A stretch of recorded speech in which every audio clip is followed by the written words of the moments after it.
Com a palavra, o vereador Lucas Carinhato. Obrigado, vereadora Andressa. Eu tenho tido uma atuação meio corporativista em relação à defesa da atuação da Câmara de Vereadores e do nosso trabalho, de todos os vereadores e vereadoras.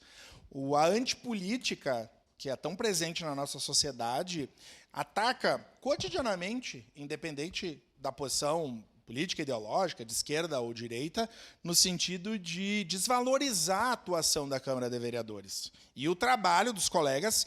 E eu aqui, como na função exercida de presidente, vejo que todo mundo tem se esmerado nos seus campos de atuação, temos um recorde de indicações, e os colegas aqui têm a liberdade de abordar os temas que entendem, e a democracia ela traz isso.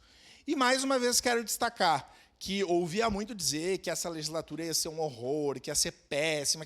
E, mais uma vez, nós estamos tratando de um tema normal, mas, como de praxe deveria ser esperado, todo mundo tem tratado os seus temas de forma republicana e cordial, e eu, sinceramente, na função de presidente, espero que continuemos assim, em que pese as nossas divergências.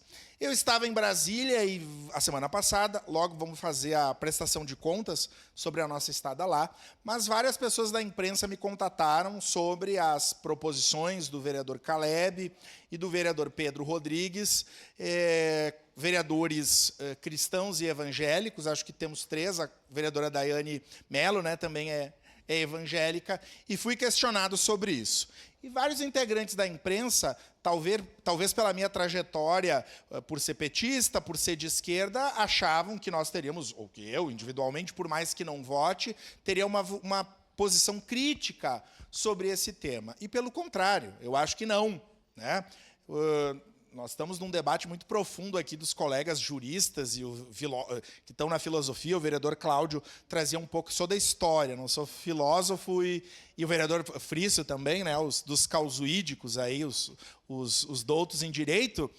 Mas cabe lembrar que o Brasil, durante o período colonial, especialmente com a independência no Império, a religião católica era oficial.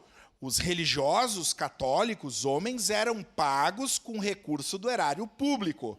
Era o padroado régio. E nós tínhamos o beneplácito, instituições que davam conta de termos uma religião oficial. E não era possível, à época, professar outras religiões. O vereador Caleb explanou muito bem essas diferenças, né, entre a laicidade, entre o Estado, o laicismo, o Estado laico. Bom, eu não quero entrar na profundidade jurídica e constitucional do debate, mas eu estou interessado, enquanto homem público, enquanto cidadão, enquanto historiador, em valorizar a todas as pessoas que estejam dispostas a valorizar a diferença. O vereador Cláudio aqui citou, eu tenho uma relação muito profunda com as religiões de matriz africana. E a minha discussão aqui não é dogma, porque dogma a gente vai para a igreja e segue os dogmas de cada religião. Agora, é inadmissível que nós tenhamos profissão religiosa na cidade sendo atacada pelo seu credo. Isso não é possível no Estado democrático de direito. Todas as religiões precisam ser respeitadas desde que sigam as leis. É isso, que deve ser igual para todas as pessoas. Eu não voto. Se votasse, votaria favorável. Estou muito disposto e sou parceiro. Já recebi o vereador Pedro, o vereador Caleb, com um grupo de pastores, de pessoas de várias religiões neopentecostais, né, ou próximas.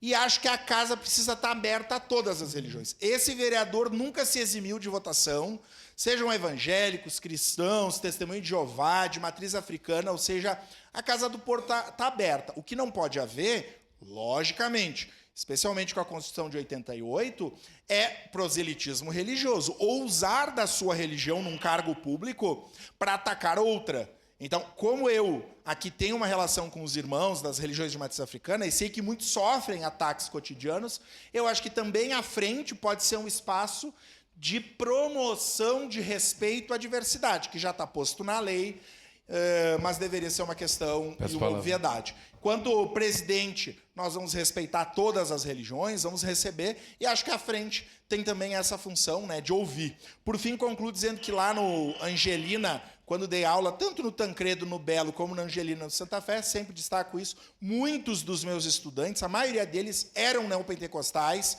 tinham uma relação profunda com seus pastores, com os seus guias espirituais, e nas periferias da nossa cidade, né, as igrejas neopentecostais cumprem um papel importante, e a gente precisa entender, respeitar, né, e valorizar muitas ações que são empreendidas por esses espaços religiosos. Peço desculpas por não ter tempo do à parte e parabenizo os colegas que compõem a frente, que eu tenho certeza que não vão ser só os evangélicos, mas os outros colegas também, de outros credos religiosos, mas que queiram contribuir aí, já que a frente é cristã, né? Não é somente para os evangélicos. Obrigado.